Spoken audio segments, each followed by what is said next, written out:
हम आप सबके मध्य में विराजमान श्रीमद् भागवत महापुराण को बारंबार प्रणाम। आज से प्रथम स्कंद में हम लोग प्रवेश करेंगे। सबरी जी का नाम आप सबने सुना है। सबरी जी के ऊपर राघव जी ने कृपा की, ये बात सब जानते हैं, पर किस वजह से की? क्योंकि एक ऋषि की कृपा थी उनके ऊपर। एक ऋषि प्रसन्न हो गए थे उनसे। मतंग ऋषि रोज अपने कुटिया में ठाकुर जी की सेवा करते हैं। सबरी जो कि श्रेष्ठ कुल खानदान, कहीं उसका जन्म नहीं हुआ, श्रेष्ठ नक्षत्रों में जन्म नहीं हुआ, उनकी कहीं ना कहीं जिस कुल में वो जन्मी है उस कुल को उस जमाने में लोग इतना श्रेष्ठ भी नहीं मानते थे। जिस राह से उस कुल के लोग निकल जाते थे उस राह से कोई और विशिष्ट व्यक्ति तब निकलता था जब पानी का छिड़काव कर दिया जाता था। ऐसी स्थिति सबरी की। लेकिन सबरी क्या करती है? जब इच्छा मन में प्रकट हो गई कि अब जीवन का सार ढूंढना है। हमारे कई भक्तों के चित्त में एक जैसी भावना देखने को मिली। कैसी भावना? जैसे माधवदास जी का चरित्र आता है कि वो जगन्नाथपुरी गए, उस समय उनकी आयु 20 वर्ष की थी। तो जब जगन्नाथपुरी गए और महाप्रभु जगन्नाथ जी को देखा तो देखते ही रोने लगे। इतना रोए, किसी ने आकर के समझाया, रो क्यों रहे हो?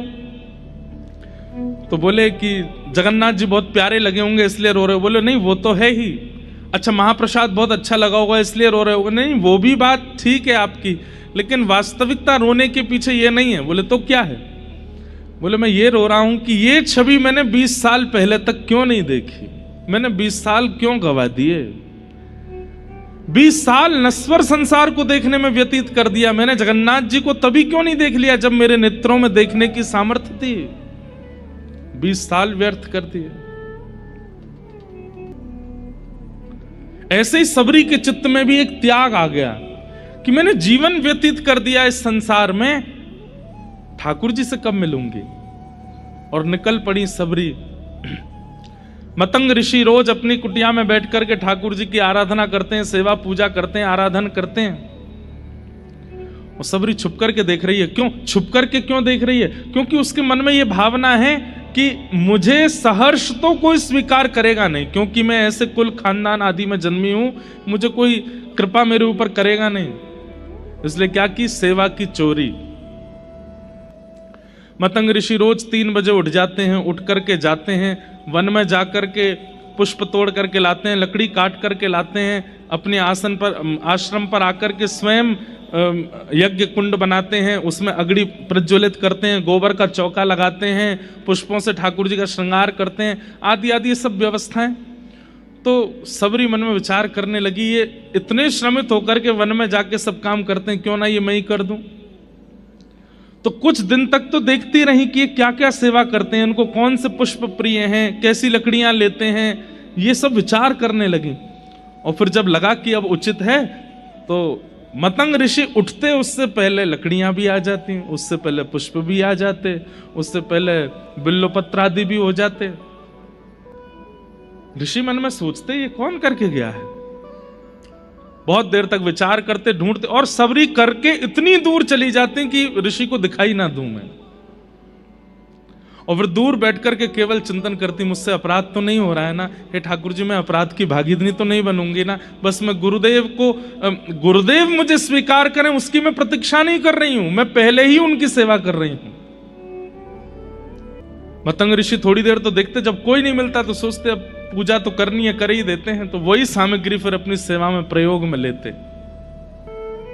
सबरी आकर के चुपचाप देखती कि मेरी सामग्री प्रयोग में आई कि नहीं। हमारे आपकी जैसी नहीं थी सबरी। ढिंडोरा पीट देते हैं सेवा करने से पूर्व, हम वहां से ये लाए हैं आपके लिए, महाराज जी आप ये यूज करते, अब से ये लीजिए। और सबको होता है, बिहारी जी में बंगला बनते हैं हमारे यहाँ, गए आप लोग बंगला में, देखो ठाकुर जी का बंगला बनता है बहुत सुंदर। और फिर जिस चौखट पे बिहारी जी बैठते हैं उसके नीचे बड़े अक्षरों में लिखा रहता है, हैदराबाद के फलाने व्यक्ति ने बंगला बनवाया, कलकत्ता के उन सेठ जी ने बंगला करवाया। मान लीजिए आपकी सेवा भी ले ली, बंगला भी बना दिया, लेकिन बिहारी जी के नीचे नाम नहीं लिखा है, तो नाक मुंह सुकुड़ जाएंगे आपके। इतनी एक तो हमने सेवा कर दी, ऊपर से हमारा नाम भी नहीं बोला। सबरी ऐसी नहीं है। सबरी तो चुपचाप देख जाती है कि मेरी सेवा प्रयोग में आ गई, बस प्रसन्न हो जाती है। अगले दिन और निष्ठा से सेवा करती है। अब तो रात्रि 2 बजे ही पहुंच जाती है, गोबर का चौका लेकर के, और पूरे जो यज्ञ वेदी है उसका निर्माण करती है। वहां सुंदर सुंदर रचनाएं बना देती हैं, और मतंग ऋषि उठे उससे पहले सब व्यवस्थित करके वहां से भाग जाती है। ऋषि मन में विचार करने लगे, कौन कर रहा है ये सेवा? लेकिन सेवा की स्थिति, सेवा की सामग्री इतनी उचित है कि ऋषि चाह करके भी क्रोध नहीं कर पा रहे हैं। एक होता है कि क्रोध आ गया, कौन है मैं पकड़ के देखूं तो, लेकिन वो सब सामग्री इतनी व्यवस्थित होती थी कि ऋषि चाह करके भी क्रोध नहीं कर पा रहे। कहते हैं महीनों निकल गए, मतंग ऋषि की सेवा कर रही हैं और ऋषि को भी क्रोध नहीं आ रहा है, क्योंकि सेवा इतनी व्यवस्थित कर रही है। एक दिन ऋषि के मन में आया कि मुझे क्रोध नहीं करना है, पर मैं देखूं तो सही इतनी निष्ठावान कौन है।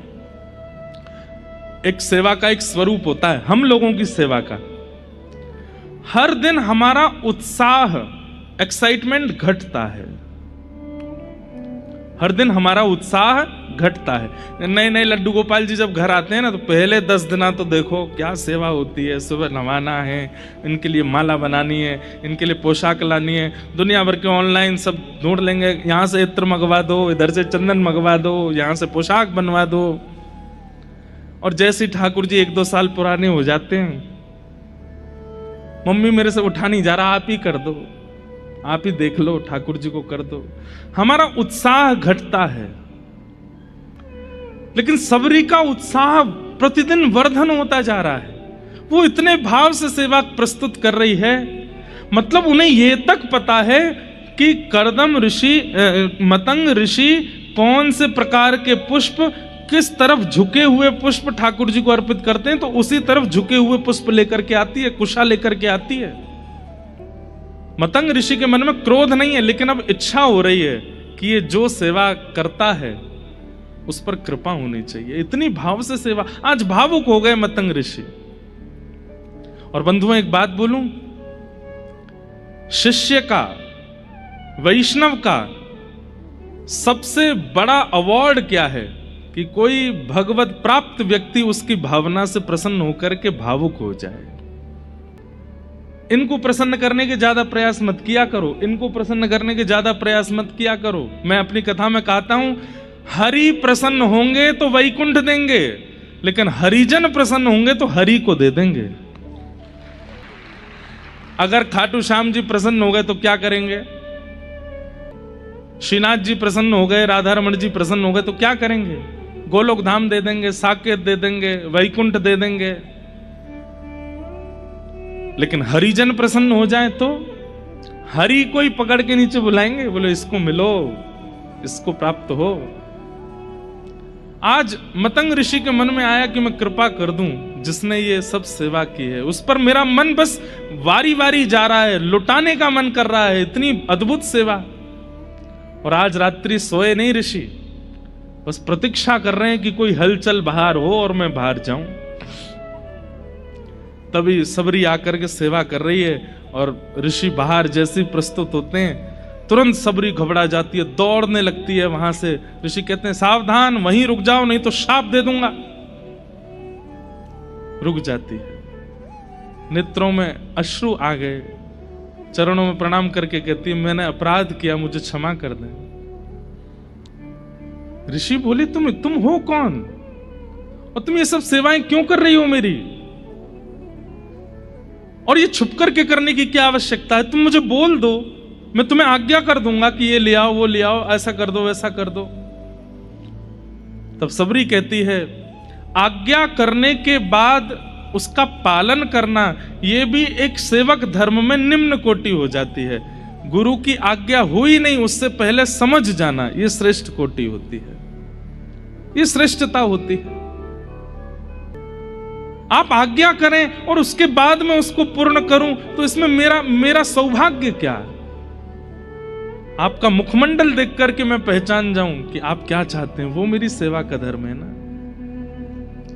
ऋषि बोले मैं तुमसे बहुत प्रसन्न हूं, बहुत प्रसन्न हूं। अब मैं तुम पर कृपा करना चाहता हूं, अब तुम ये छुप करके मत करो, अब मैं आज्ञा करूंगा वैसे सेवा करो। इस कारण से मतंग ऋषि को कितने लोगों ने त्याग दिया, कितने वैष्णवों ने उनके बारे में अपवाद करने शुरू कर दिए, कई ऋषियों ने उनके बारे में अनर्गल वार्ताएं करनी शुरू कर दी। बोले एक तो स्त्री को सेवा में रख लिया, ऊपर से ऐसी स्त्री जिसका कुल खानदान भी पवित्र नहीं है। मतंग ऋषि जब ये बात सुनते हैं तो कहते हैं वह कुल धन्य नहीं जिस कुल को पूरी रामायण याद हो, पूरी मानस जी की चौपाइयां याद हो, पूरे भागवत जी के सदग्रंथ याद हो। वह कुल धन्य है, वह व्यक्ति धन्य है जिनके पास भले ही सब कुछ ज्ञान में ना हो लेकिन चित्त में भाव प्रकट है। समय आया और मतंग ऋषि एक दिन सबरी जी से कहते हैं अब मेरे जाने का अवसर है, अब मैं जाऊंगा। रोने लगी सबरी, अब ऐसे मत कीजिए भगवान, आप चले जाएंगे तो मैं कहां जाऊंगी। बोले नहीं, मैं जाऊंगा तभी तुम्हें ठाकुर जी मिलेंगे। कब मिलेंगे, कैसे मिलेंगे? बोले बस प्रतीक्षा करो। अवध में रघुकुल कमल दिवाकर प्रभु श्री राम का प्रादुर्भाव होने वाला है, बस तुम प्रतीक्षा करना। प्रतीक्षा में अविश्वास मत ले आना, ठाकुर जी आएंगे। एक ही गुरु मंत्र दे करके गए हैं, प्रभु आएंगे। सब संतों ने अपने घर के, अपने आश्रमों के बाहर गोबर के चौका लगाए हैं, सबने अपना आश्रम सजाया है। सबरी जी के चित्त में यह भावना नहीं है कि वो आए ही, उनको तो यह है कि वो किसी अन्य आश्रम में भी आएंगे तो मैं दूर से देख लूंगी, मुझे दिख जाएंगे, इससे बड़ा सौभाग्य क्या होगा। कहते हैं राघव जी जब पहुंचे हैं, सब संत खड़े हैं, हजार हजार वर्ष की तपस्या पूरी हो गई है जिनकी, वह भी खड़े हैं। सबको राघव जी दर्शन दे रहे हैं हाथ जोड़ करके, और सबके यहां जाकर के यही पूछते हैं सबरी जी का आश्रम कहां है, मुझे सबरी जी से मिलना है। वो ऋषि अपना बताना चाहते हैं कि मैं उस परिवार से आया था, 1000 वर्ष मैंने ऐसी तपस्या की, तब जाकर के मुझे आपका दर्शन हुआ। ठाकुर जी कहते हैं वो सब बात ठीक है, ये बताओ सबरी जी का आश्रम कहां है, किस कारण से। सबरी जी की इस स्थिति में अनेक कारण जुड़े हैं। सबसे पहला कारण सेवा प्रगाढ़ता, जिस भाव से उन्होंने अपनी गुरु की सेवा की है वह सेवा। दूसरी बात ऋषि कृपा, जो आज हम चाहते हैं, आज ऋषि पंचमी, ऋषि की कृपा, एक भगवत प्राप्त संत की कृपा है उनके ऊपर। और तीसरा प्रतीक्षा। तीनों में भी लेश मात्र भी कमी नहीं छोड़ी है सबरी जी ने, ना तो सेवा में कमी छोड़ी है, ना ऋषि कृपा में कमी छोड़ी और ना प्रतीक्षा में कमी छोड़ी है। इसलिए ठाकुर जी आते ही दंडक वन में सीधे सबरी जी के यहां गए। बोलो भक्त वत्सल भगवान की। इसलिए आपका जन्म कुल अच्छा है, नक्षत्र अच्छे हैं, तिथि अच्छी है, समय अच्छा है, कुंडली बहुत अच्छी है, तो ये सब चीजें सोच करके ये विचार मत किया कीजिए कि आपकी कुंडली तो बढ़िया ही है, जन्म नक्षत्र बढ़िया है, दिशा अच्छी थी, माता पिता बढ़िया है, सब कुछ तो सब अच्छा ही होगा। नहीं, ऋषि कृपा, भगवत प्राप्त संतों की कृपा, वैष्णवों की कृपा, वह कृपा बहुत आवश्यक है। इसलिए कथा के बाद अपने अपने घर जब आप लोग जाएं तो जिन महापुरुषों को आप मानते ही हैं, नेत्र बंद करते ही कह दिया जाए कि भगवत प्राप्त कौन है, तो जो जो छवियां आपके चित्त में आने लग जाएं उन्हीं को ही सप्त ऋषि मान करके प्रणाम कर लीजिएगा, आपकी ऋषि पंचमी मंगल में हो जाएगी। नेत्र बंद करते किनका ध्यान आता है, और उनका ध्यान करना है जिनसे ठाकुर जी के थोड़े समीप पहुंचे हो, भले ही कभी प्रत्यक्ष नहीं देखा उनको, आधुनिक माध्यम से ही सुना है, उनको प्रणाम करो। और इस प्रकार ऋषि पंचमी को अपनी को पावन बनाइए। ऋषि कृपा, संत कृपा, भगवत कृपा। अरे भैया कहां तक कहें, संतन की कृपा हमारे लिए आवश्यक है, इतना ही ना है, ठाकुर जी भी संतों की कृपा मांगते हैं। कभी कभी ठाकुर जी भी संतों से याचना करते हैं कि हम पर न कृपा कर दो। भागवत जी का प्रथम श्लोक है। अनेक अर्थ इस श्लोक के किए जाते हैं आचार्यों के द्वारा, पर बहुत सहजता से आपको समझ में आ जाए इसलिए मैं कृष्ण लीला परक अर्थ कर दूं।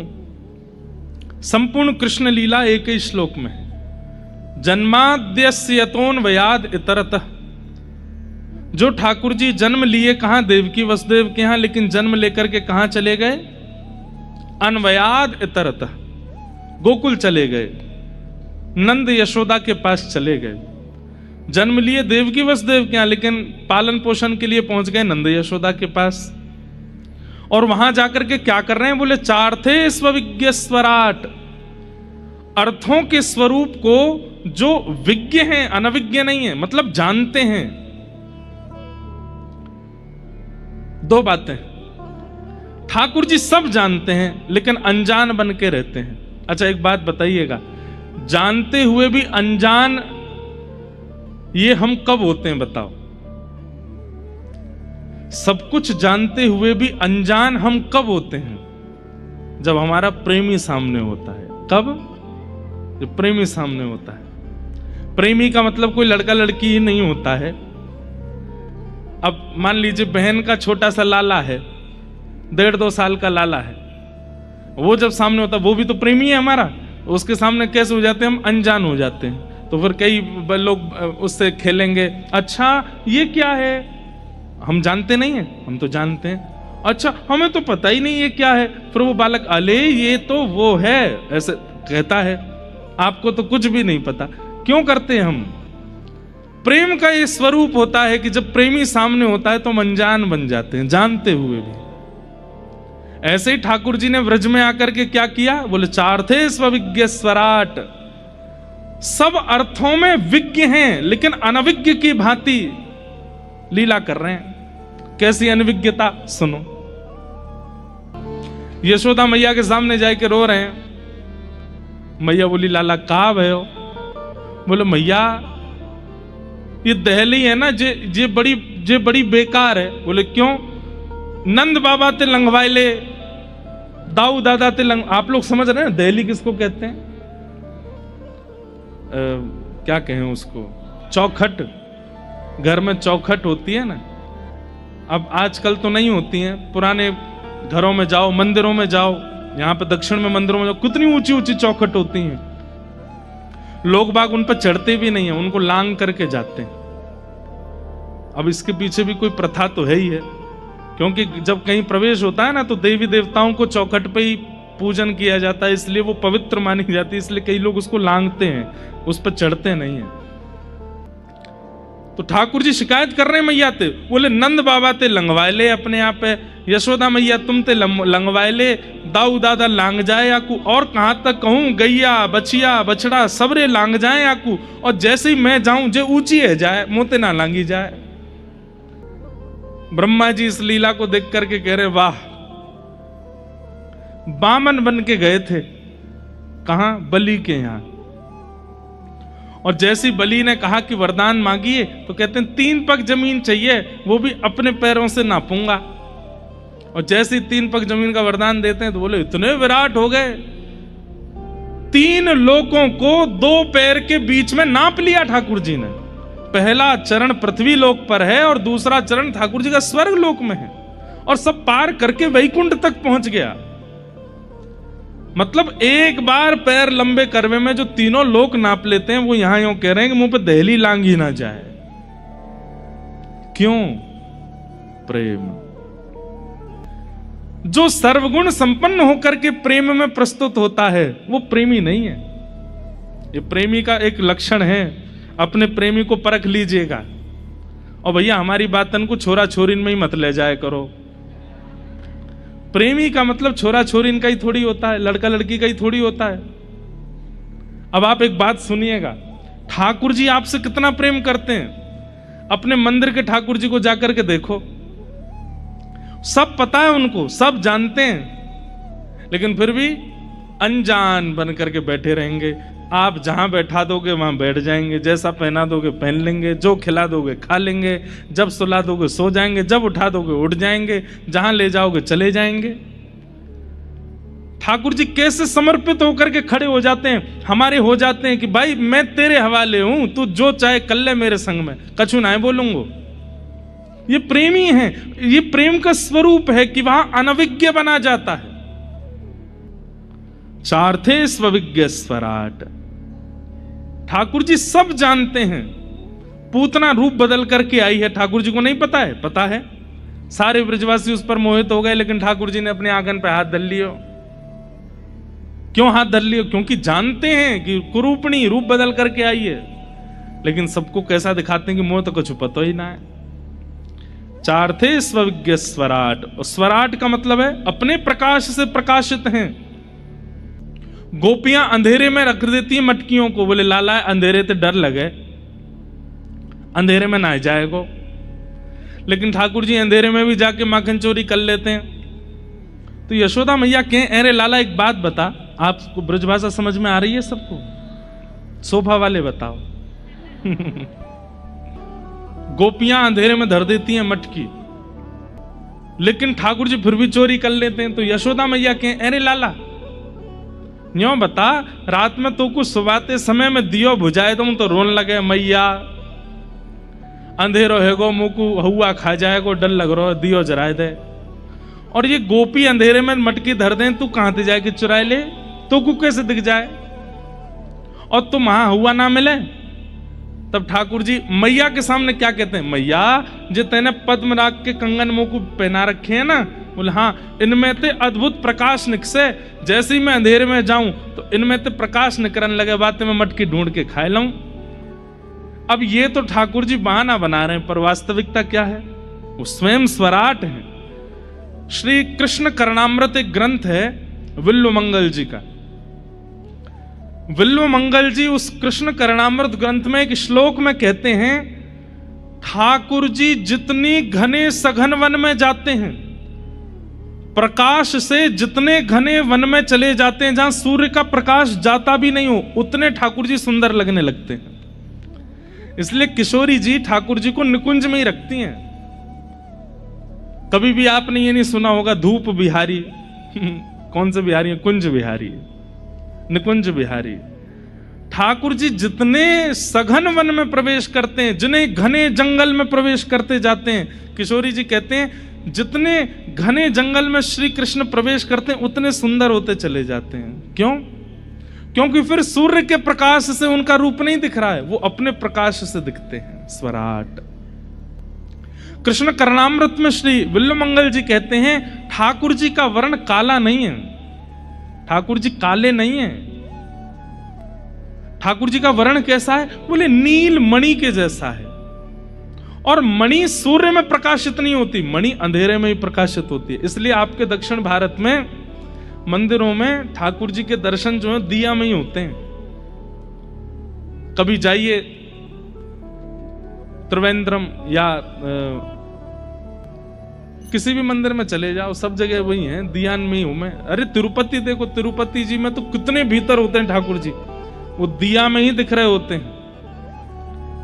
और दिया से दिख तो रहे, लेकिन वास्तविकता यह है कि वो उनके स्वयं के प्रकाश में दर्शन होता है। लगता है कि यहाँ साक्षात ठाकुर जी खड़े। हमारे बिहारी जी वृंदावन में आज भी दिया में ही विराजते हैं। जब बंगला बनता है तो बाहर आते हैं तो लाइट वाइट में दर्शन हो जाते हैं, नहीं तो गर्भगृह में बिहारी जी आज भी दिया ही जलता है, वहां पे लाइट नहीं है।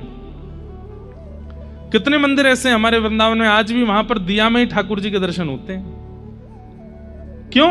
क्योंकि ठाकुर जी का जो स्वरूप है वो जितने घनघोर अंधेरे में जाते हैं उतने ज्यादा प्रकाशित होते चले जाते हैं। स्वराट। ब्रह्मा को जिन्होंने अपनी लीला के द्वारा आनंदित किया, सबको कथा पता है। ब्रह्मा जी जब सखाओं का हरण करके चले गए तो ठाकुर जी ने फिर ब्रह्मा जी के मोह को दूर किया। मुह्यन्ति यत् सूरयः, बड़े बड़े सूर, सूर यानी कि ज्ञानी, और एक अर्थ लगाया जाए तो बड़े बड़े देवता भी जिनकी लीला पर मोहित रहते हैं। इंद्र आदि देवता भी जिनकी गिरधर धारण छवि पर मोहित हो गए। पृथ्वी, जल, अग्नि, वायु, आकाश। हम एक बात कहते हैं, श्री कृष्ण कौन है पता है? पर्यावरण मित्र कौन है? और हम कौन है? पर्यावरण शत्रु। कौन है हम लोग? जो हैं वो स्वीकार कीजिए। हम पर्यावरण शत्रु हैं और श्री कृष्ण पर्यावरण मित्र हैं। हमारी ठाकुर जी से मिलने में एक बाधा यह भी है कि हम पर्यावरण के शत्रु हैं और ठाकुर जी मित्र हैं। अब पूरी कृष्ण लीला देख लीजिए, ठाकुर जी क्या करते हैं?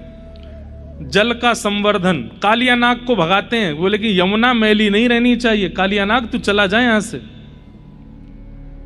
जल की रक्षा। मृद भक्षण करते हैं, पृथ्वी से उठा के मिट्टी खा जाते हैं, पृथ्वी की रक्षा। 2 बार दावाग्नि लगी व्रजमंडल में, दोनों बार अग्नि का पान कर गए ठाकुर जी, अग्नि की रक्षा। तृणावर्त नाम का एक दैत्य आया था बवंडर के रूप में, ठाकुर जी ने उसको मार करके वायु की रक्षा। महाराज करके ठाकुर जी कर रहे हैं आकाश की रक्षा। और श्री गिरिराज जी को धारण करके ठाकुर जी पर्वतों की रक्षा, वृक्षों की रक्षा, गोबर गाय की रक्षा, दूध की रक्षा। संपूर्ण कृष्ण लीला सुनने में आनंद तो बहुत आता है आपको, लेकिन उन लीलाओं से निकालिए कि ठाकुर जी ने किन किन का संवर्धन किया। अगर वह संवर्धन की स्थिति आपके चित्त में नहीं है तो आपके नाम जब से ठाकुर जी प्रसन्न नहीं है, आपकी सेवा से ठाकुर जी प्रसन्न नहीं है।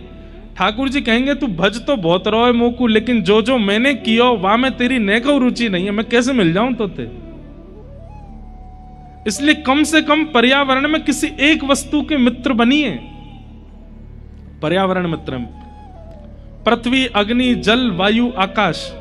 इस श्लोक का हम कृष्ण परक अर्थ सुन रहे हैं। तो भगवान ने पूरी कृष्ण लीला में क्या किया? पर्यावरण का संरक्षण किया।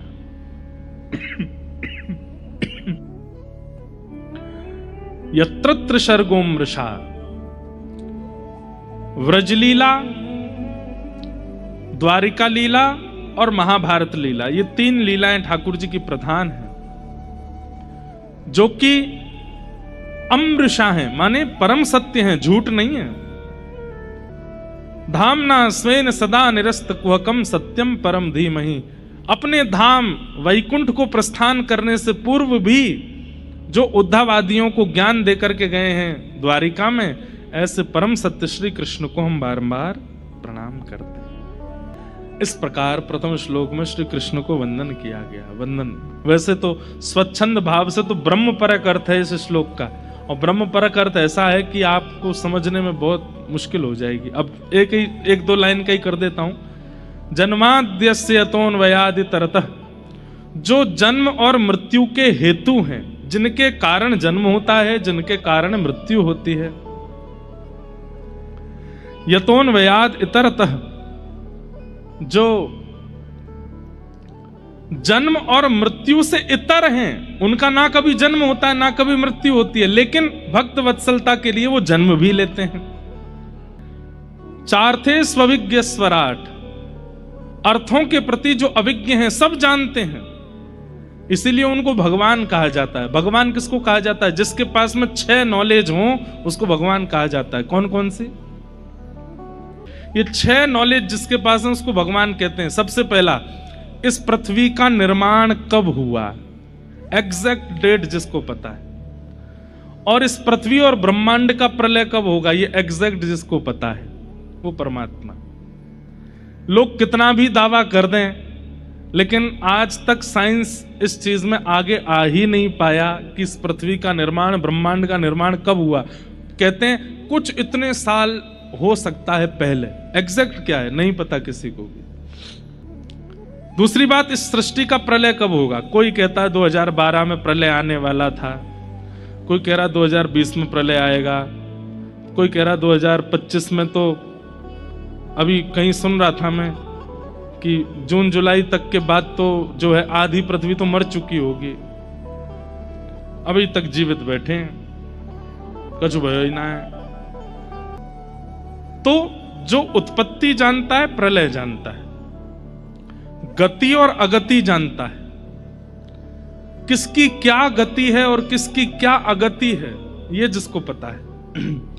विद्याम अविद्याम च, विद्या क्या है और अविद्या क्या है, ये 6 जानकारियां जिनके पास हैं उनको भगवान कहते हैं। ठाकुर जी सब जानते हैं। इसलिए वो प्रणम्य है, इसलिए वो भगवान है। ऐसे परम सत्य भगवान को हम बारंबार प्रणाम करते हैं। भागवत जी का दूसरा श्लोक, धर्म, अधिकारी, संबंध और प्रयोजन। विषय, अधिकारी, संबंध और प्रयोजन, चार बातें बहुत ध्यान से सुनिएगा। सबसे पहली बात, कथा का अधिकारी कौन? कथा का अधिकारी मतलब ठाकुर जी किसको अधिकार देते हैं अपनी प्राप्ति का।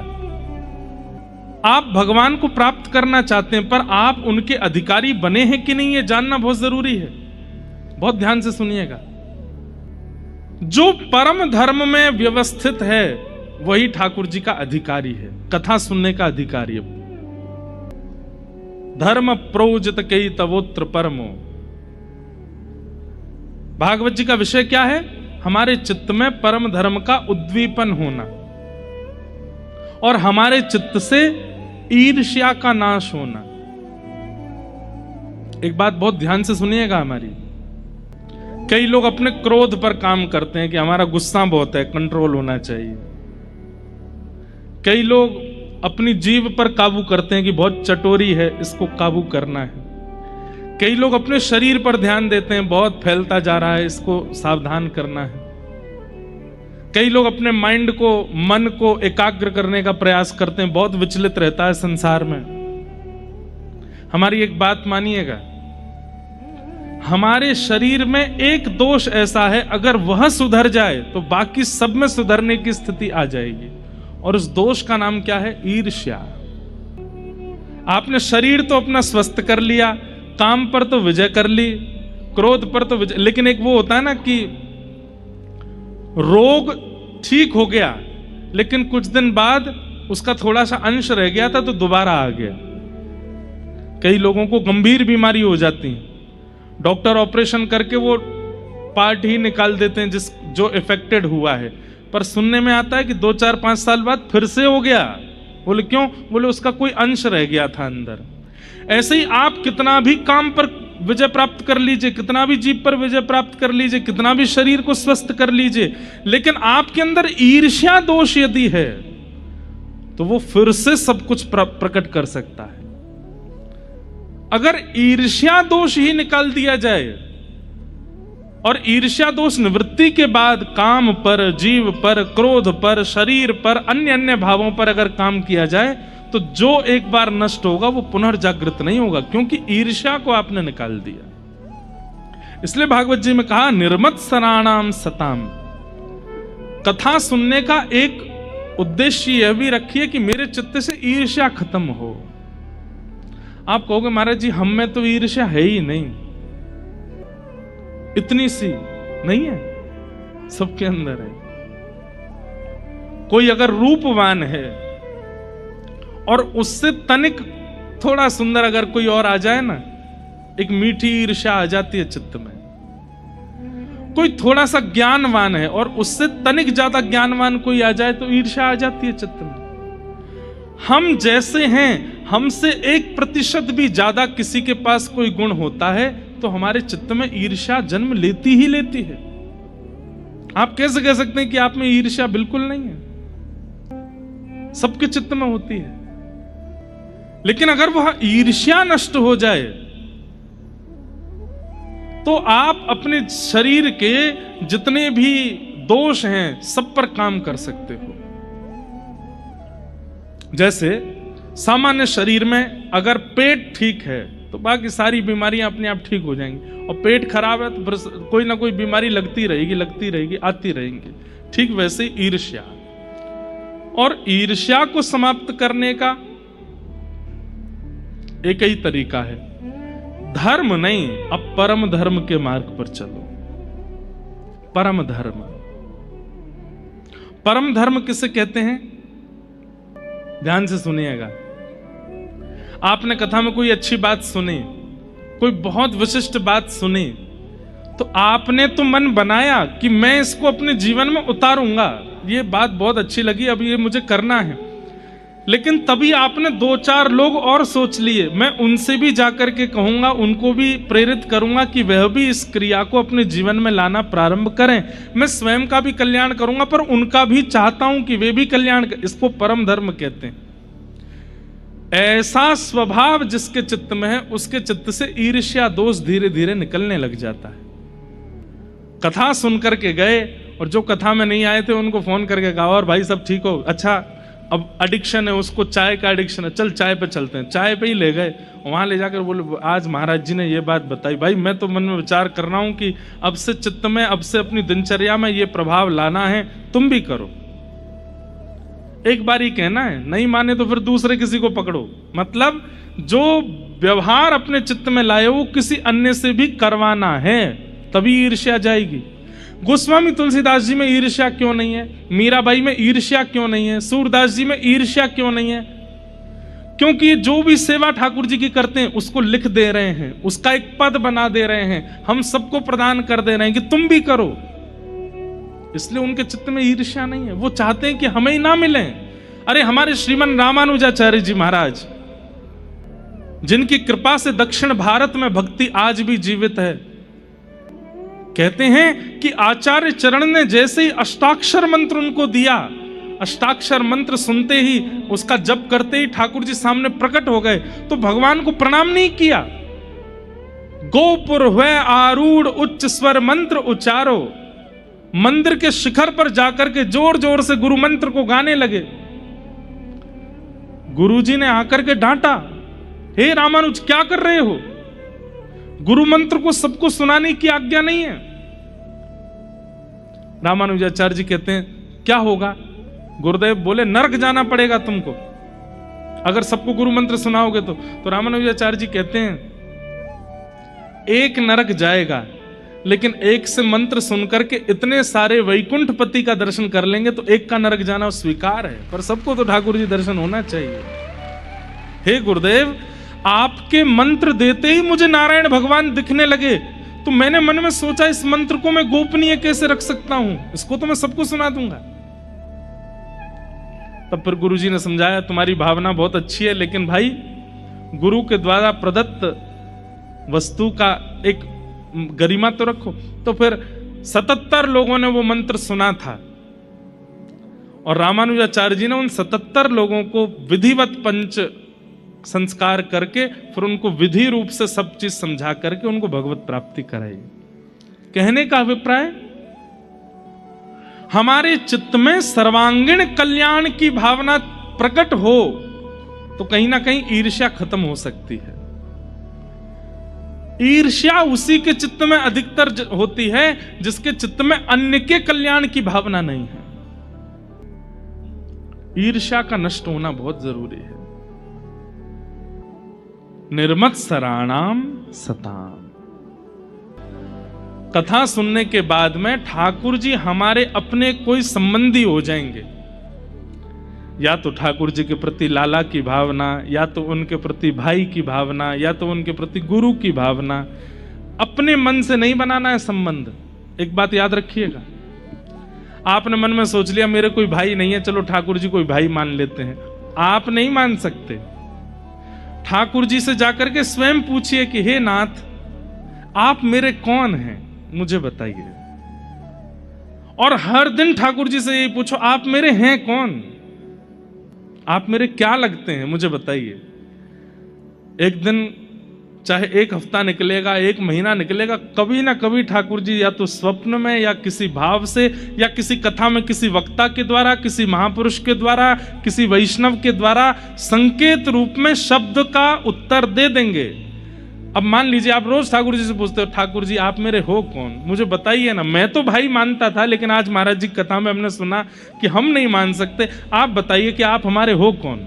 आज पूछो, कल पूछो, 10 दिन बाद पूछो। एक दिन किसी वैष्णव से आप मिले और वो वैष्णव आपसे बोला, अरे भैया कृष्णम वंदे जगत गुरुम, कृष्ण इस जगत के गुरु हैं, कृष्ण से बढ़िया गुरु कौन हो सकता। बस वही संकेत है कि ठाकुर जी आपको उत्तर दे रहे हैं कि तुम मेरे शिष्य हो, मैं गुरु हूं। गुरु का मतलब मैं जो आज्ञा करूंगा वो तुमको पालन करना है। या मान लीजिए किसी ने आपका, अरे आप तो यशोदा मैया हो भैया, आप तो यशोदा मैया और लाल जी तुम्हारे लाला हैं। बस वही संकेत जानिए, अच्छा तो ये लाला है। या फिर ऐसा नहीं होगा तो स्वप्न में ठाकुर जी कोई आदेश कर देंगे। कहीं ना कहीं से ठाकुर जी प्रकट करा ही देंगे कि मैं इस संबंध में हूं।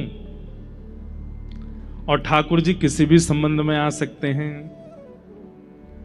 अब ऐसा भी हो सकता है कोई आपसे आकर के कह दे कि भैया तुमको देख करके तो ऐसा लगता है तुम तो बरसाने के हो, और बरसाने के होने के नाते तुम तो श्री जी के हो, और श्री जी के हैवे के नाते लाल जी आपके कौन भय? जीजा जी। कौन भय? ठाकुर जीजा जी हो गए। अब रोज जाओ श्री जी के सामने बैठ करके वैसे ही मनोहार करो जैसी जीजा जी की होती है। आहा, उठ जाइए जीजू सा बाल भोग पा लीजिए। अब आप कौन हो उनके? अब आप सारे सारी हो उनके उसी भाव से सेवा करो। हमारे श्री बक्सर वाले मामा जी ये उनकी भावना से सिद्ध होती है ये बात। श्री नारायण दास भक्तमाली जी, उनको पूरा विश्व मामा जी कहता था। क्यों? वो सिया जी को अपनी बहन मानते थे। तो सीता जी जिनकी बहन है, सीता जी हमारी माँ हैं, तो वो हमारे कौन हुए? मामा हुए। दूसरे सब मामा जी बोलते थे उनको। तो एक बार किसी ऋषि ने, एक बार किसी संत ने उनसे पूछा, आप सीता जी को बहन मानते हो, सीता जी आपको भैया मानती हैं, इसका क्या प्रमाण है? इतना सुंदर उत्तर दिया। बोले कि भैया इतने बड़े बड़े रसिक संत, इतने बड़े बड़े महात्मा, इतने बड़े बड़े ध्यानी ज्ञानी जन जब आकर के मामा बोलते हैं तो मैं ये समझ जाता हूं कि इन सब के चित्त में बैठी हुई सिया जी मुझे भैया मानती हैं, तभी मामा बुलवा रही है। कहने का अभिप्राय, संबंध की पुष्टि आपके चाहने से नहीं होगी। संबंध की पुष्टि तो कोई वैष्णव करेगा। कोई लाली है, लाली को देख, अरे लाली तू तो प्रिया जी की कोई सखी है, तो फिर सखी ही हो आप। कोई वैष्णव बोल गया है। अरे लाला तू तो ठाकुर जी को कोई सखा लगे, मन सुखा सो लगे, तो आप सखा ही हो ठाकुर जी के।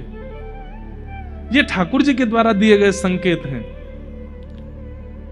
वैद्यम वास्तव मत्र वस्तु शिवदम। और फिर यहां पर एक शब्द कहा गया शिवदम। शिवदम का मतलब क्या होता है? कल्याणकारी। हो सकता है कि आप जो संबंध मानते हो ठाकुर जी से वो कल्याणकारी ना हो, लेकिन कोई वैष्णव आपको कोई संबंधी बना गया है तो वो कल्याणकारी होगा। शिवदम। अयोध्या में एक संत थे, हमने दर्शन नहीं किया उनका।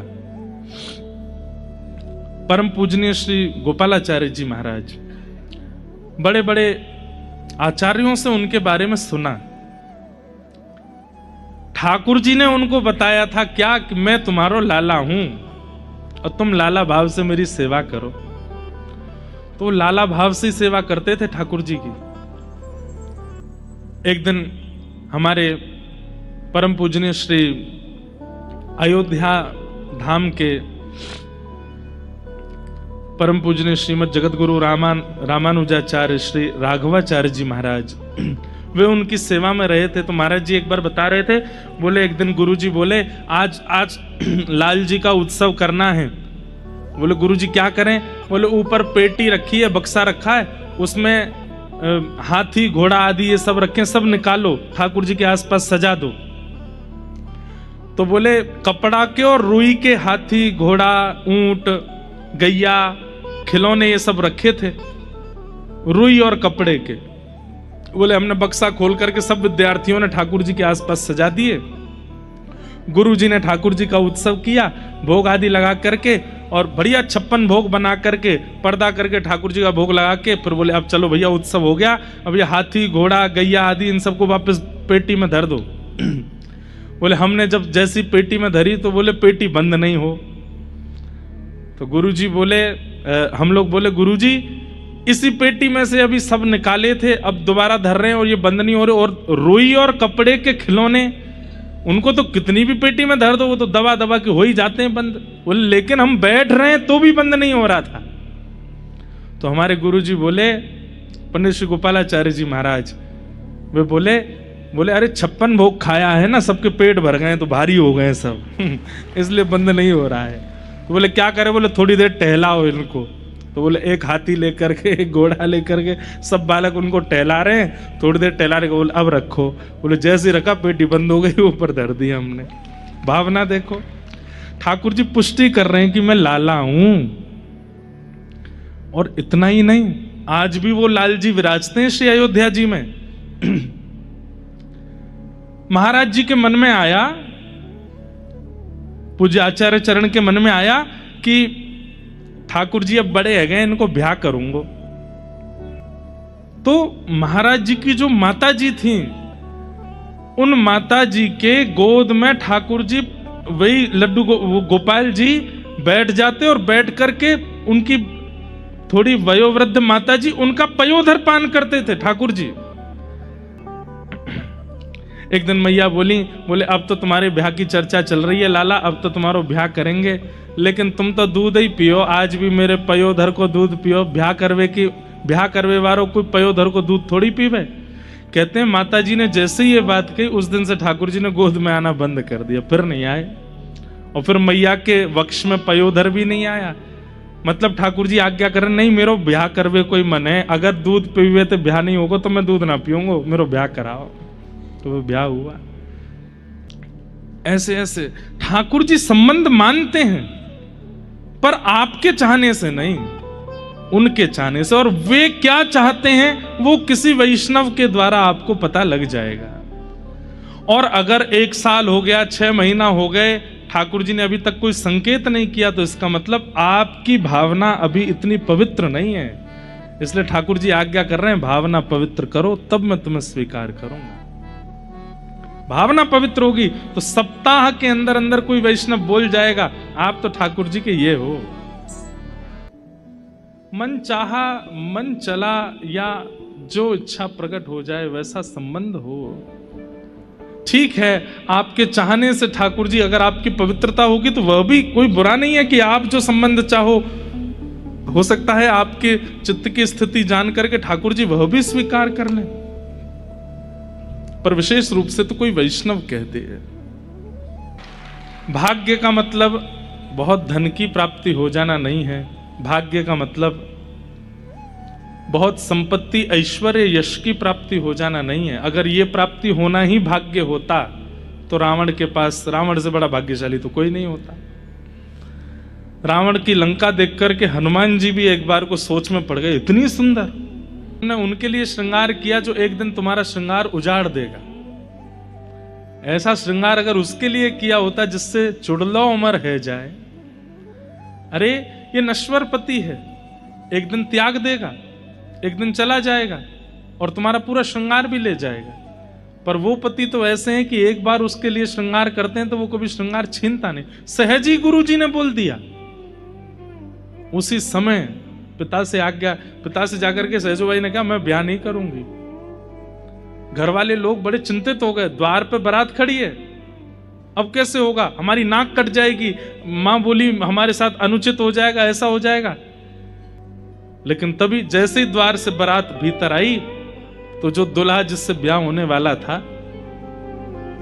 वहीं बारात में बैठे बैठे उसके प्राण चले गए। कोई रोग था उसको, पूर्व से गुरु जी को अनुभव हो गया था। और वो घर वाले तो जबरदस्ती बस ब्याह कर रहे थे कि जल्दी ये गृहस्थाश्रम में चला जाए, किसी को रोग का पता ना चले और हमारे बेटे का भी ब्याह हो जाए, वंश आगे बढ़ जाए।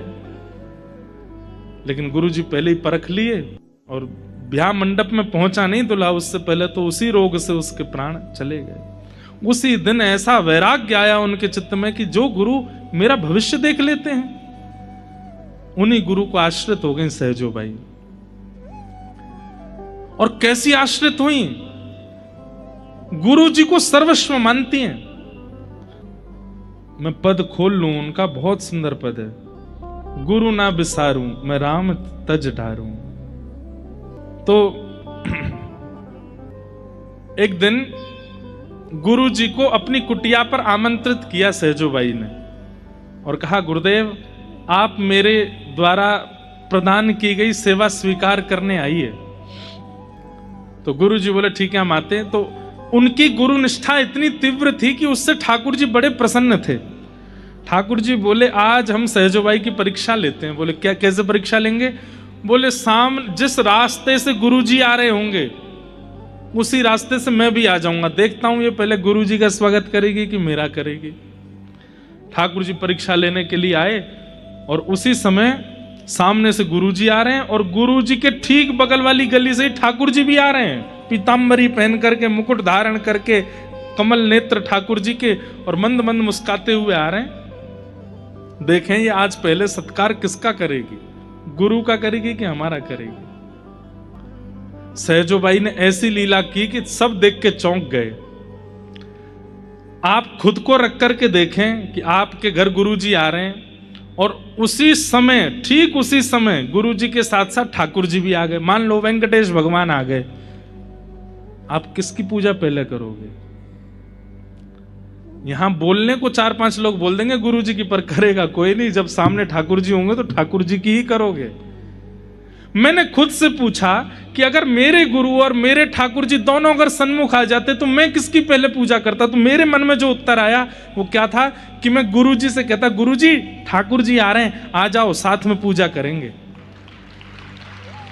मेरे मन में क्या आया कि मैं अपने गुरु जी को भी बगल में बुला के कहूंगा, लो गुरु जी एक थाल एक तरफ से मैं पकड़ूं, आप पकड़ो, दोनों आरती करेंगे। लेकिन सहजोबाई ने ये नहीं किया। सहजोबाई ने क्या किया?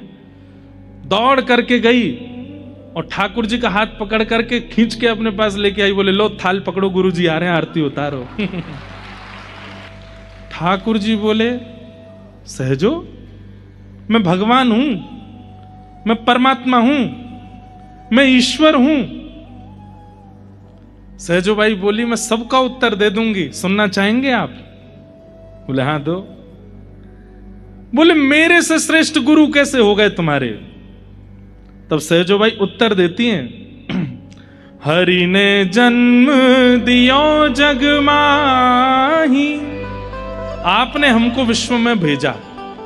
आप भगवान क्यों हो? क्योंकि आपने हमको बनाया, आपने हमको शरीर दिया, आपने हमको नेत्र दिए, कान दिए, नाक दी, जीभ दी, हाथ दी, पैर दिए। लेकिन आपने आंख, नाक, जीभ, कान, त्वचा, हाथ, पैर सब दे दिए, पर इन पंच इंद्रिय और पंच कर्म इंद्रिय और पंच ज्ञान इंद्रियों को सद्मार्ग में कैसे लगाया जाए ये तो गुरुजी ने सिखाया। आपने हाथ दिए, इन हाथों से असद क्रिया भी होती है, पर इन हाथों से सेवा की जाती है, ये तो गुरुजी ने सिखाया। इन नेत्रों को आपने दिया, पर इन नेत्रों से असद वस्तु देखी जाती है, इन नेत्रों से दर्शन करने चाहिए, ये गुरुजी ने बताया। आपने मन दिया और उस मन को हमने पूरे विश्व में भटकाया, पर उस मन को एकाग्र गुरुजी ने किया। आपने शरीर दिया, इस शरीर से व्यसन भोग किए हमने, पर इस शरीर से आत्मा को वैकुंठ की प्राप्ति गुरुजी ने करवाई। इसलिए आपसे श्रेष्ठ गुरुजी, आरती उतारो। नेत्र तो वास्तविक चोर हैं। कोई सुंदर सामने आ जाए तो उसको ऐसे अपलक नेत्रों से बिना उसकी आज्ञा से देखने लग जाते हैं। ये पंच चोर आपने दिए, आपने तो ये चोर बना के भेजे थे, पर इनकी चोरी छुड़वाई किसने? गुरुजी ने। इसलिए गुरुजी श्रेष्ठ है। और पहली बार ऐसा हुआ इस धराधाम पर कि गुरुजी आ रहे हैं और एक तरफ से थाल सहजों ने पकड़ा और एक तरफ से ठाकुर जी पकड़ करके गुरुजी की आरती कर रहे हैं। ऐसे सहजो भाई, गुरु ना राम तजू मैं गुरु ना बिसार। तो वैद्यम वास्तव मत्र वस्तु शिवदम, मैं किस लिए कह रहा था कि भाग्यवान व्यक्ति वो नहीं है जो बहुत धन कमा ले, ऐश्वर्य कमा ले, नाम कमा ले, यश कमा ले। ये कमाना अगर भाग्यवान होता ना तो अमेरिका में सबसे पैसे वाला आदमी रहता है विश्व का, वो लक्ष्मी पूजा नहीं करता होगा, पर सबसे पैसे वाला है, उसके ऊपर लक्ष्मी की कृपा सबसे ज्यादा। तो लक्ष्मी का मतलब धन नहीं होता आपके पास, लेकिन हाँ निश्चित है अमेरिका में रहने वाला सबसे धनवान व्यक्ति, उसने एक भी रसिक संत का दर्शन नहीं किया होगा। देखा जाए तो महाकंगाल है। हम आप सब लोग धनी हैं क्योंकि ऐसे ऐसे रसिकाचार्यों के, ऐसे ऐसे महापुरुषों के, ऐसे ऐसे भगवत प्राप्तों के हमको दर्शन होते हैं। आज भी हमारे वृंदावन ब्रजमंडल में कितने महापुरुष ऐसे हैं जो गुप्त रूप से रहते हैं और हम जानबूझ करके उनकी बातें बता देते हैं पर नाम नहीं बोलते कि कोई पहुंच नहीं जाए उनके पास, क्योंकि वो चाहते ही नहीं कि उनका प्रकाश हो। कथा ठाकुर जी से संबंध कराती है। कथा श्रवण करते करते, लीला श्रवण करते करते, भगवत वत्सल्यता का अनुभव करते करते ठाकुर जी के प्रति संबंध बोध होने लग जाए कि ठाकुर जी मेरे कौन हैं, उनसे मेरा संबंध क्या है। आप मानते हैं ये एक बात है, लेकिन कोई आपको कह दे वो विशेष बात है। संबंध। चौथा काम क्या करती है कथा? बोले तापत्रयोन्मूलनम। आदि दैविक, आध्यात्मिक, आदि भौतिक, ये तीन ताप हैं, तीन प्रकार के कष्ट हैं जीवन में। और इन तीनों कष्टों को मुक्त करके, देखो एक बात बहुत ध्यान से सुनना, मैं हर कथा में कहता हूं कि आध्यात्मिक व्यक्ति, भक्ति पथिक व्यक्ति के जीवन में कष्ट नहीं आता, ये ऐसा नहीं है। नाम जापक हो, यज्ञ अनुष्ठान करने वाला हो, कथा सुनने सुनाने वाला हो, ठाकुर जी की निज सेवा करने वाला हो, उसके जीवन में कोई संकट नहीं होता, ऐसा नहीं है। उसके जीवन में भी कष्ट होता है, लेकिन उसे अनुभव नहीं होता, उसे अनुभूति नहीं होती, उसके ऊपर उस कष्ट का प्रभाव नहीं होता। महासंसारी व्यक्ति के जीवन में छोटे छोटे कष्टों का भी प्रगाढ़ प्रभाव होता है, पर भगवत प्राप्त व्यक्ति के जीवन में कष्टों का प्रभाव नहीं होता। भोजन ना मिलने पर संसारी व्यक्ति व्याकुल हो जाता है और गुस्सा अलग बढ़ेगा, क्रोध अलग आएगा, ईर्ष्या अलग आ जाएगी। भोजन नहीं मिलने पर सारी उसकी जितनी भी दूषितताएं सब बढ़ने लग जाएंगी। पर भगवत प्राप्त व्यक्ति को जब अन्न नहीं मिलता ना, वो मन में विचार करता है कि कोई बात नहीं, 10 दिन बाद एकादशी आने वाली है, पर ठाकुर जी ने आज 10 दिन पहले ही भेज दी एकादशी मेरे काज। हर स्थिति को अनुकूल मान लेता है, हर स्थिति में भगवत इच्छा को मान करके रहने लगता है। उसके जीवन में फिर कष्ट नहीं होता। अनुकूल व्यक्ति से ब्याह हो गया, भगवान की कृपा, और प्रतिकूल व्यक्ति से ब्याह हो गया तो भी वैष्णव व्यक्ति क्या सोचेगा? संसारी व्यक्ति तो ये सोचेगा पता नहीं मेरे कौन से कर्मों का फल मुझको मिला, मैंने ऐसा कौन सा अपराध कर दिया जो ऐसा जीवन साथी मेरे जीवन में आया। लेकिन वैष्णव व्यक्ति क्या विचार करेगा? अगर ये अनुकूल होते तो प्रेम इनमें बट गया होता, लेकिन ये प्रतिकूल हैं, ये अनुकूल नहीं है, प्रतिकूल है, तो इनके बट का भी जो प्रेम है वो भी ठाकुर जी लेना चाहते हैं, इसलिए प्रतिकूल को भेजा। कहने का अभिप्राय क्या है? भक्त किसको कहते हैं? तिलकधारी भक्त नहीं होता, कंठीधारी भक्त नहीं होता। ये बाह्य आवरण होना एक बात है, पर मूलतः वैष्णव का स्वभाव किसको, भक्त किसको कहते हैं? जो परिस्थितियां तो आती हैं, परिस्थितियों को सहन कर लेता है, उसका प्रभाव अपने जीवन पर पड़ने नहीं देता, उसमें भी पॉजिटिव रहता है। ये हुआ तो क्यों हुआ? जैसे हम उतर रहे हैं, मान लो यहां से उतरे, पांव फिसल गया, फ्रैक्चर हो गया पैर में। अब संसारी व्यक्ति क्या सोचेगा? खाटू श्याम जी के सामने अपराध करके आए थे तो पांव तो टूटेगा ही, है ना। संसारी व्यक्ति तो ये सोचेगा मैंने कोई अपराध किया होगा भाई ऊपर, इसलिए मेरा पांव टूट गया। पर हम विचार क्या करेंगे? मतलब भक्त होगा तो क्या विचार करेगा? बहुत दिन आते भाग रहा हूं, दौड़ रहा हूं, तो ठाकुर जी बोले तू वैसे तो आराम करेगा नहीं, चल अब तेरा पांव तोड़ दिया, अब आराम कर। ठाकुर जी आराम की आज्ञा कर रहे हैं। तू वैसे तो दान करेगा नहीं, चल अब ऐसे तेरा पैसा नहीं करवाऊंगा। मतलब वो हर स्थिति को भगवत संबंध मान करके, अनुकूलता मान करके जीता है। ये भक्त की असली पहचान।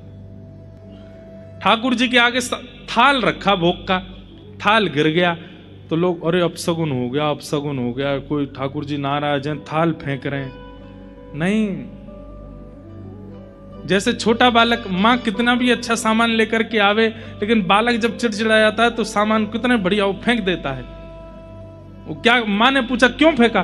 बोले मैं इधर बैठ के नहीं, गोद में बैठ के खाना है। ऐसे ठाकुर जी आज्ञा कर रहे हैं। बोले तू थाल धर के मत जावे, अपने हाथ से थोड़ा सा पवा दे मुंह को, तेरे हाथ से पानो। सीधी बात, आप ताली कितनी भी बजाओ, पर मूल बात यह है अपनी हर परिस्थिति में यह मानना कि भगवत इच्छा है। कितनी भी प्रतिकूलता क्यों ना आ जाए, कितना भी ठाकुर जी हाथ पांव तोड़ के पटक दें, तो भी यही विचार करो। एक पंक्ति पद है, मैं गाऊंगा नहीं, बस उसकी अर्थ बता देता हूं। गाने लगते हैं तो फिर सब खड़े होते हैं, बैठाने पर कथा थोड़ी और लंबी होती है। नहीं मानेंगे तो इनके प्रति जो मेरा भाव है वो और कम हो जाएगा। अगर मेरी बात मान लेंगे तो इसके प्रति ममता हो जाएगी, नहीं मानेगा बात तो इसके प्रति जो ममता है वो भी दूर होगी। मारा गिरधर लाल थारो न चायो न छू, ये वैष्णव का स्वरूप है। वो जीवन में परिस्थितियों, देखो परिस्थितियां तो हमारे कर्मों की वजह से ही आती हैं, लेकिन कंठी पहनने के बाद, तिलक धारण करने के बाद, भक्ति पथ पर आने के बाद जीवन में आई हुई परिस्थिति को हम अपना पूर्व का प्रारब्ध ना मान करके भगवत इच्छा मानने लगते हैं। ठाकुर जी की इच्छा है, स्वीकार कर लो। छोटा बालक होता है ना, माँ उसको उल्टा कर दे, सीधा कर दे, ऐसे पकड़ ले, वैसे पकड़ ले, नीचे छोड़ दे, सिर पे बैठा ले, कुछ नहीं कहता वो, क्योंकि जानता है बोले इसके हवाले हैं हम, ये चाहे जैसे धरे हमें। लेकिन जब वो अपना अस्तित्व समझने लगता है तो फिर मां जैसे चाहे वैसे नहीं पकड़ सकती उसको। जैसे ही बालक अपना अस्तित्व जानने लगता है, थोड़ा सूझबूझ आने लगती है उसमें, मां अगर उसको उल्टी गोद में ले ले तो रोता है, नहीं उधर वाली पे जाना है, उधर ही लेना पड़ेगा। हम लोग पता है कैसे हो गए, हम अपने आप को कुछ मानने लगे हैं, जानने लगे हैं, इसलिए ठाकुर जी की रची हुई जीवन में हमको अनुकूलता नहीं लगती, कंफर्टेबल नहीं होते हम। ऐसे नहीं ऐसे होता ठाकुर जी, ऐसे नहीं ऐसे होता। ठाकुर जी के सामने तो ऐसे बन जाओ 5-6 महीना को बालक, जैसे ठाकुर जी चाहें धर लो, हम कुछ नहीं कहेंगे, आपकी रजा में राजी हैं। ये वैष्णव का स्वरूप है। तिलक फोटा लगाने तो वैष्णव ना दिखे। श्रीमद् भागवत की कथा कैसी है, बहुत ध्यान से सुनिएगा। जैसे ही आपको पता चला कि भागवत की कथा होने वाली है, हैदराबाद में भाग्यनगर में कथा होने वाली, हम तो सुनने जाएंगे। घर के लोग बोले इतनी दूर, एयरपोर्ट के पास है जगह। अरे चाहे जितनी दूर हो हम तो जाएंगे, साधन नहीं है घर में, कैसे जाओगे, चाहे जैसे जाएंगे। ऑटो वाला 500 रुपए मांगेगा, देके जाएंगे। दादी दादा नाराज होंगे, बोले झूठ बोल के जाएंगे, ट्यूशन है हमारा। हमारी कथा में कई युवा आते हैं, वो बेचारे झूठ बोल बोल के आते हैं। कोई अपने माता पिता से झूठ बोल के आया, कोई दादी दादा से झूठ बोल के आया, कोई बेचारा पत्नी से झूठ बोल के आया, कोई पति से झूठ बोल के आई, झूठ बोल बोल के आए, कोई किसी से लिफ्ट लेकर के आया। कोई बच्चे संघर्षशील होते हैं, इतने पैसे होते नहीं उन पे, तो कोई लिफ्ट लेके आया, कोई ऑटो वाले भैया से बार्गेनिंग करके आया। आते हैं सब लोग। लेकिन जैसे ही आप कथा में आने का मन बनाते हैं ना, मन बनाना आपके अधिकार में होता है, पर मन बना के कथा में आना और उत्साह से कथा श्रवण करना, ये आपकी स्थिति नहीं है, ये ठाकुर जी चित्त में बैठा करके सुनवा रहे हैं। किसी ने मन बना लिया कि मुझे 7 दिन कथा सुननी, और वो कल से पहले दिन से ही आ रहा है, तो मन उसने बनाया था, लेकिन कथा सुनवा ठाकुर जी रहे हैं। आपका काम क्या है? 7 दिन कथा तो ठाकुर जी सुनवा देंगे, पर जैसे 7वें दिन यहां से भागवत जी जाती हैं तो ठाकुर जी भी चले जाते हैं संग में, फिर मन दोबारा वैसा ही होता चला जाता है जैसा पहले था। आपको केवल यह करना है, हृदय में ठाकुर जी आ तो गए, अब वो हृदय में ही रह जाएं, उसका प्रयास इन 7 दिनों में वक्ता करवाता है। ये उन्हीं की स्थिति बताई जा रही है। ठाकुर जी इस वक्त यहां बैठे हर व्यक्ति के चित्त में हैं। जो सोफा पे बैठे हैं उनके चित्त में भी है, जो सो गए उनके चित्त में भी है, जो नीचे बैठे हैं उनके चित्त में भी है, जो पीछे बैठे हैं उनके चित्त में भी है, जो बैठे बैठे पानी पी रहे हैं उनके चित्त में भी है, जो फोन चला रहे हैं उनके चित्त में भी है। इस वक्त सबके चित्त में ठाकुर जी हैं, पर चित्त में आना बड़ी बात नहीं है, चित्त में आकर के ठहर जाना ये बड़ी बात है। मीराबाई के चित्त में ठाकुर जी ठहर गए, सूरदास के चित्त में ठहर गए, सहजोबाई के चित्त में ठहर गए, रामानुजाचार्य जी के चित्त में ठहर गए, पद्मावती के चित्त में ठहर गए। हमारे चित्त में ठहरते नहीं है ठाकुर जी, चले जाते हैं। आते हैं पर ठहर जाएं। दुनिया में अनेक घरों में जाते हैं हम, पर हर कथा में एक नए घर में ही रुकते हैं। पर बहुत कम ऐसे घर होते हैं जहां मन हो जाता है कि भाई यहां कथा 7 दिन की नहीं 15-20 दिन की होती, यहां रुकते।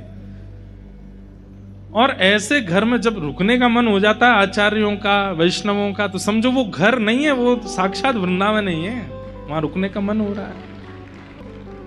ऐसे कई परिवार होते हैं, ऐसे कई स्थान हैं, वहां मन होता है कि यहां तो कथा लंबी हो। जैसे एक नासिक में दत्त धाम है, वहां दत्त धाम में सामान्य व्यक्ति नहीं रह सकता, क्योंकि वहां का नियम है कि 3:30 बजे के बाद चाहे जो हो आश्रम के अंदर उसको बेड छोड़ना पड़ेगा सुबह सुबह। 1 महीना कथा करी हमने, और 1 महीना कथा करने के बाद भी ये लगन लगी कि यहां तो भाई 4 महीना की कथा करेंगे। इतना सुख, कितना भी बड़ा कोई व्यक्ति आ जाए वहां बेड है ही नहीं, नीचे फर्श पर सोना पड़ता है। आप कितने भी रोगी हो, कोई भी आपको रोग है, उससे कोई फर्क नहीं, बाहर गंगा जी हैं, उन्हीं में ही स्नान करना पड़ेगा। और एक नहीं, कम से कम 2 काल और ज्यादा से ज्यादा 3 बार स्नान करना पड़ेगा। सुबह सुबह, मध्याह्न में, दोपहर में 12 बजे और रात्रि में सूर्यास्त से पहले 3 बार गंगा जी स्नान वहां अनिवार्य है। वक्ता के तो इतने कठोर नियम है वहां पर। हमारा नियम था कि सिले हुए वस्त्र नहीं पहन सकते, भद्र नहीं हो सकते, सूर्योदय से सूर्यास्त तक प्रकाश में कथा के अलावा किसी से बोल नहीं सकते, मौन रहना पड़ेगा, और किसी का भी स्पर्श नहीं कर सकते, अपरस में रहना 24 घंटे। हमारी सेवा में भी जो बालक थे, हमारे भाई लोग थे, वो भी हमें वस्त्र देना हो, भोजन देना हो तो नीचे पहले ही धर जाते, हमको उठा के लेना पड़ता, वो छू नहीं सकते। ऐसे नियम में रहे। अब संसारी व्यक्ति को ये नियम नहीं लगेगा, संसारी व्यक्ति को तो पनिशमेंट लगेगा, ये भाई ये तो बहुत बड़ा जो है हमारे ऊपर कुठाराघात हो रहा है। लेकिन वैष्णव व्यक्ति को लगेगा कि इसमें जो आनंद है, इसमें जो सुख है। हमने 4 दिन तो हमको भी बहुत पीड़ा सी हुई। अच्छा, एक और, पहले दिन महाराज जी बोले हमारे यहाँ का नियम है। मैंने क्या, यहाँ व्यास जी को भद्र होना पड़ता है। मैंने कहा महाराज जी आपके बाद 10 जगह और कथा है मेरी, बाकी सब कर लो। फिर बाद में हमको लगा, मैंने कि महाराज जी 10 दिन जब हो गए ना वहां रहते रहते, मैंने अब इच्छा हो रही है भद्र भी हो जाए। महाराज बोले अब मत हो, अब हमारी इच्छा है कि ऐसी ही कथा करो। लेकिन वहां रहना सुख लगने लगा था, आनंद की अनुभूति होती थी। हम 3-4 घंटे मुश्किल से सोते थे बस, इतना आनंददायी लगता था। जबकि एक एक व्यवस्था सोने से लेकर के, अब वहां भोजन जो है वो भोजन भी कैसे बनता है, जितने लोग स्नान करने जाएंगे सबके पास में एक पात्र होता है, पात्र में ही जल लेकर के आना पड़ेगा, और वो जल जाकर के रसोई घर में आपको देना पड़ेगा। उसी जल से ही वेद मंत्र उच्चारण करते हुए ब्राह्मण प्रसादी बनाते हैं। प्रसाद पाने का भी नियम है कि प्रसाद पाते समय आप हिंदी नहीं बोल सकते, आपको संस्कृत में ही संभाषण करना पड़ेगा, और जिसको संस्कृत नहीं आती उसका नियम है मौन ही रहो। इतने नियम वहां रहे, लेकिन सुख लगने लगा, आनंद लगने लगा। क्यों? जब भगवत प्राप्त आप होने लगते हैं, वैष्णवता आपके चित्त में आने लग जाती है, तो कहीं ना कहीं आप विपरीत परिस्थितियों को भी सहर्ष स्वीकार करने लगते हैं, फिर आपको पीड़ा नहीं होती। और कहीं ना कहीं आप भजन तो करते हो, कथा तो सुनते हो, ठाकुर जी की सेवा तो करते हो, लेकिन एक विपरीत व्यवस्था आपको विचलित कर देती है। भोजन नहीं किया, क्यों नहीं किया? वो नमक ना है यहाँ में नींबू नहीं पड़ा, इसमें मिर्च नहीं है बढ़िया वाली, हींग का स्वाद नहीं आ रहा है। कहीं ना कहीं वैष्णव भाव में अभी दोष है, नहीं तो सब स्वीकार होता है।